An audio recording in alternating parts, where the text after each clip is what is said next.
Ascolta Women, Pina Marino. Buon pomeriggio, Pina. Thanks for joining us on Radio Italia 1, Adelaide. Buon pomeriggio, Antonio. Thank you for inviting me. Grazie mille. Sì, ecco, diciamo un po' il volume, così va meglio. E dunque, Pina Marino, che fa parte del gruppo Ascolta Women, forse, non lo so, una delle fondatrici, non lo so, ma una delle primissime ad Adelaide. Sì. Oh, tell us, so you were part of the founding group? Yes, so we started in 2020. We started meeting during the times of lockdown, if you can remember back when, in the dark days of COVID. But as I think I've said previously on this program, the group, the impetus for the group came from a research project conducted by Teresa Capitola, who's at Deakin University. She's just completed her PhD, looking at the experiences of second generation Italian migrant women, so like the diasporic experience, and she's been writing about that. And part of that project was a shared story which she started. It was called Il Baule, and she started this story, and it went around a circle of women, about 12 of us, twice, and we developed this little story, and that was launched at a forum called Ascolta, listening to the unheard voices of Italian women. So that was launched back in Melbourne in 2020, and from there we started to meet online, and that's it's been an interesting and quite a long process with 5 anthologies under our belt and 1 to come. Now, I'm not sure if I said that you are in Adelaide. Were you in Adelaide when that was created, this group? No, I was in Sydney. I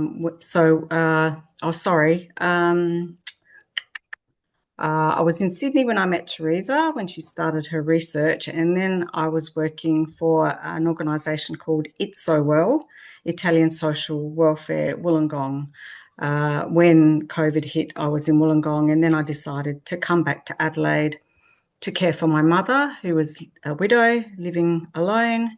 I do have 2 brothers here, and they were, doing their best to support her, but I was ringing her twice a day. She was really lonely, so I decided, you know what, in this crazy time, what better thing could I do? I'll come and look after my mum. Yes, no, that's wonderful. And you mentioned 5 anthologies. You do what we do. I'm not part of Ascolta Women, but I've been connected with you for several years now. So what you do, a new anthology every year. How does that come about? So the way it's evolved is, so the first one we called it Stories from the Inside, and it was inside this experience of living through the pandemic. That theme kind of evolved as we were writing. And then for the subsequent year, we actually set the theme, and that was Stories from La Tavola.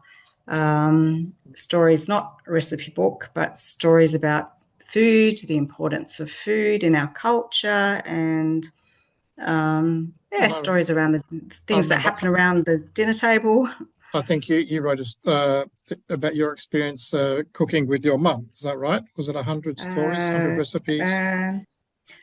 So that was something separate that I did with my mother. I'm trying to think what story I did write for that anthology.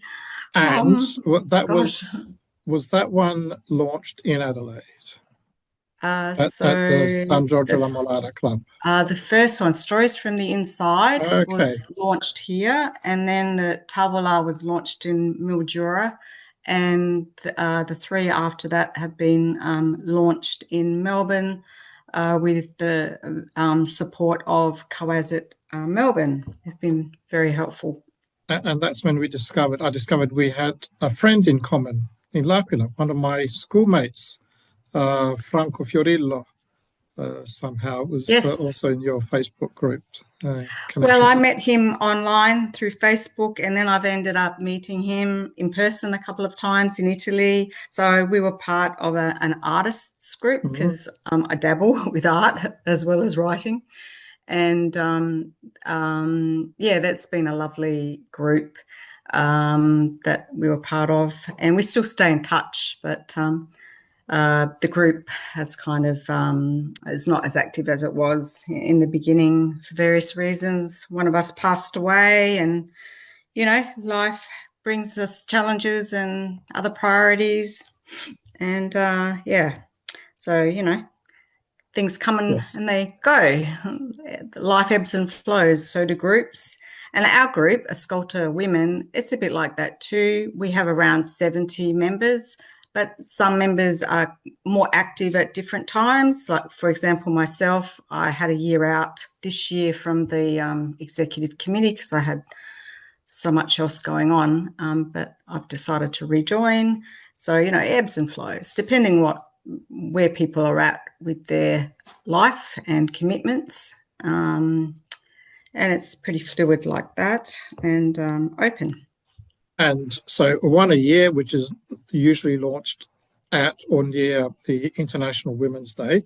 So you must be getting pretty close to producing, publishing, whatever the right word is, printing the next one. Yes. So it's a cycle. We've just completed the writing and submission phase and editing. So there's an editorial committee that looks at all the submissions and works with the writers to edit prior to it going to the graphic designer. So there's a new graphic designer this year. Her name is Paola Steri, and she's going to be developing the look of the book. And so it's with her at the moment, and once she's done her bit, it'll go to print, and the launch will be 7th of March at Coasit, Melbourne. And then after the launch, then we set the theme for the next year, and we start that process again. With fortnightly, fortnightly meetings on Zoom.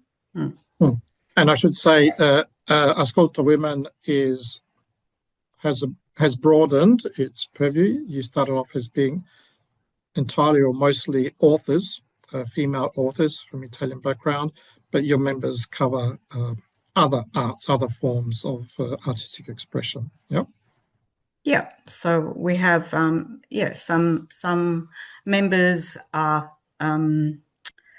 artists, some photographers, videographers. So there is quite diversity in the group, but the emphasis is on writing. So that is the priority. The other activities kind of flow from the writing. So with each anthology, there's a mix of poetry, prose, and artworks, original artworks, photography. It's a mix. Yeah. And the theme for the one that you're working on now is? Stories from Il Corpo, the body. Il Corpo, yeah. Yep. So different aspects of the body.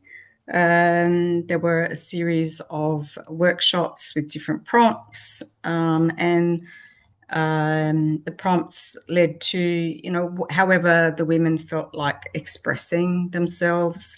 So, for example, there was a prompt about hands, and my take on that was not to focus so much on the hands, but just I took it to different places. So yeah, it's hard to explain. So the prompt is interpreted by the participants in different ways. Yeah, and who knows? It's maybe not necessarily about the physicality, but maybe what you can do with your hands, what it means, what it's expressing.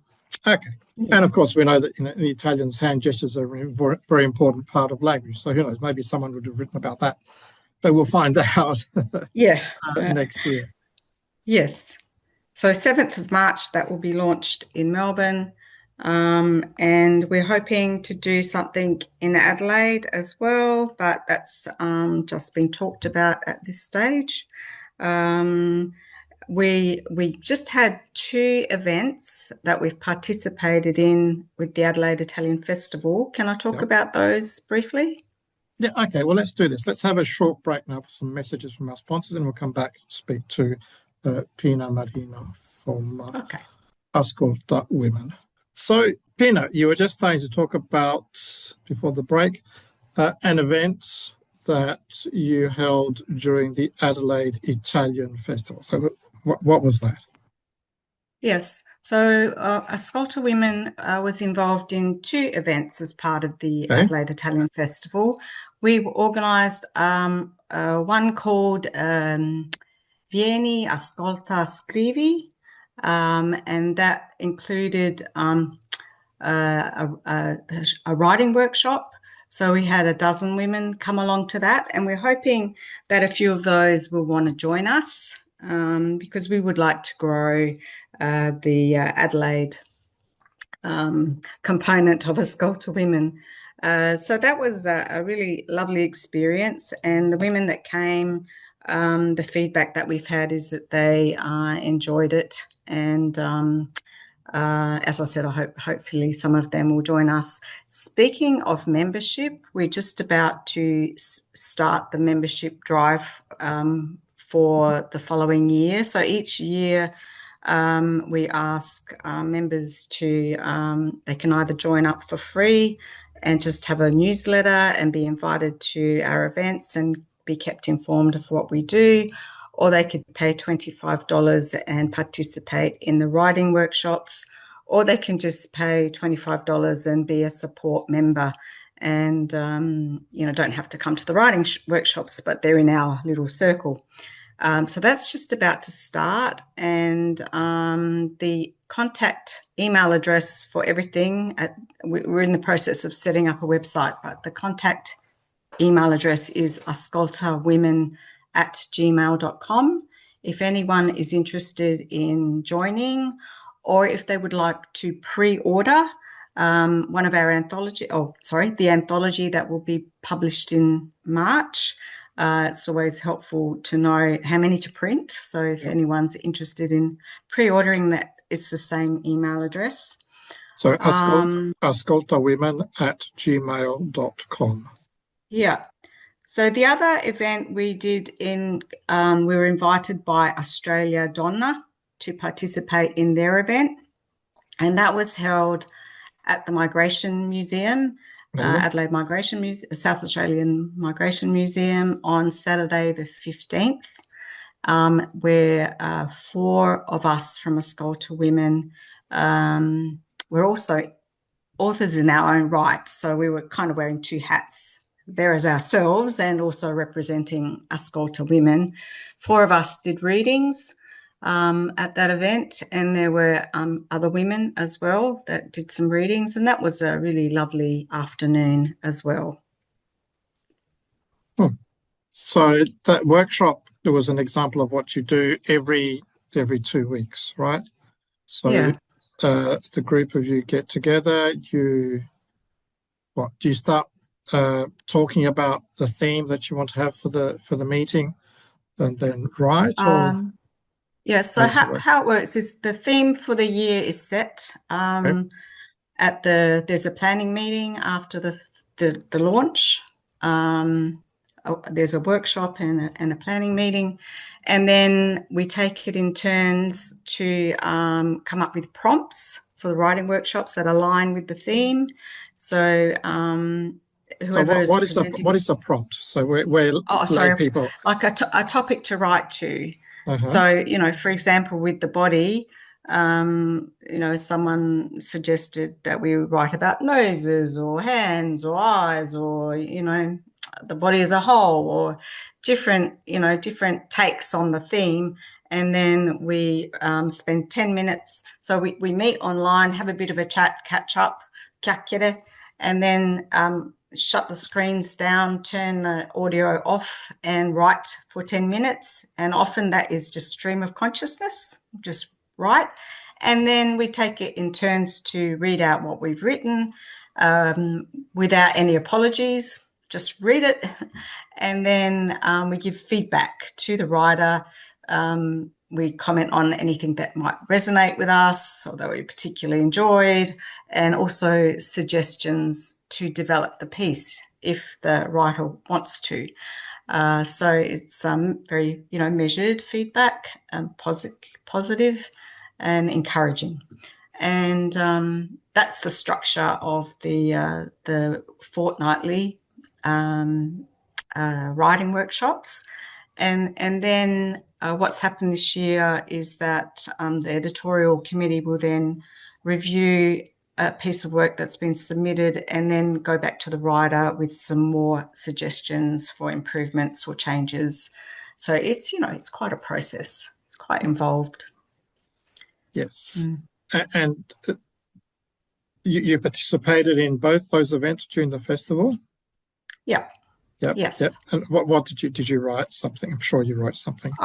Okay. So with the one that the writing workshop that we did, the prompt was this one. The prompt was La Dolce Vita, because I thought that would fit the theme, Adelaide Italian Festival, and to get people's the participants get their juices flowing, get them thinking, I wrote a poem. Would you like me to read it to you? Yes, please. Yes. Okay. So, all right, without apologies. La Dolce Vita, The Sweet Life. I was born in 1960, the year that Federico Fellini's film, La Dolce Vita, hit the big screen. My mother, Michelina, had emigrated the year before to this place they called L'America, a long way from her home village in Abruzzo, Italy. She had crossed the 7 seas to come and marry her betrothed, Filippo, forging a new path to the future. She had been dreaming of a better life, seeking love, purpose and connection, ready to create a family of her own in this new land. Expecting modernity, opportunity and endless possibilities, she found instead a difficult marriage and an isolated existence. A devout Catholic devoted to La Madonna, oblivious to Fellini and his Roman hedonism, she did what she could to find her sweet spot. Happy times centred on home and family, babies, gardening, cooking, sharing meals, little children fluttering around her. Music, song and laughter helped, and contact with paesani e parenti, friends and relatives, spread across this vast continent and around the globe. Growing up in Whyalla, the sweetest moments were in simple pleasures, familial, sensual, olfactory. The aroma of Mama's cooking, sugo simmering for Sunday lunch, pizza baking in the oven, the scent of her fragrant roses, freshly picked from the garden in glorious shades of pink and red, the taste of ripe oranges on a summer's day, sliced and seasoned with salt and pepper and a splash of olive oil, surprisingly good. The delight of climbing into bed after a bath, freshly washed pajamas and sheets, all lux, flakes, soap and sunshine. But best of all were those times of blissful peace and harmony, relaxing comfortably at home, no stress. My mother has passed away now, and I live alone, divorced, my children and granddaughter far away.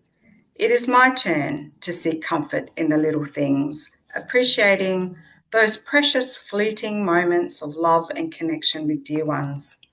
Like my mother before me, I enjoy cooking.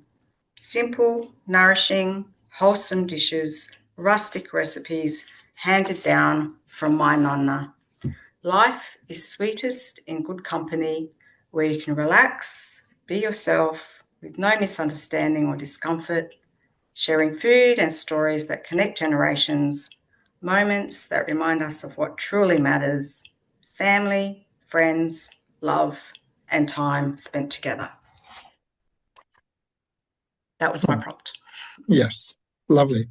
And I was going to mention earlier that in this year, your mother had passed. It's always a difficult moment, and even when you're expecting it and you know it's going to happen, the reality is always different. Yes, it's challenging. And yes, cycles of life. Indeed. Yes, and that was a very fitting way to close off. Well, it's 3:27, our chat conversation today. Thank you for that. Thank you for sharing the poem and the impact of the events over time, but also what just happened this year. So thank you to Pina, and good luck, so to speak, with the next anthology and the continuing cycle for Ascolta Women. Thank you so much, Antonio. Thanks for having me. And I'll come back and talk about it after the launch. About that? Yes. Thank you. All right. Ciao. Grazie. Ciao.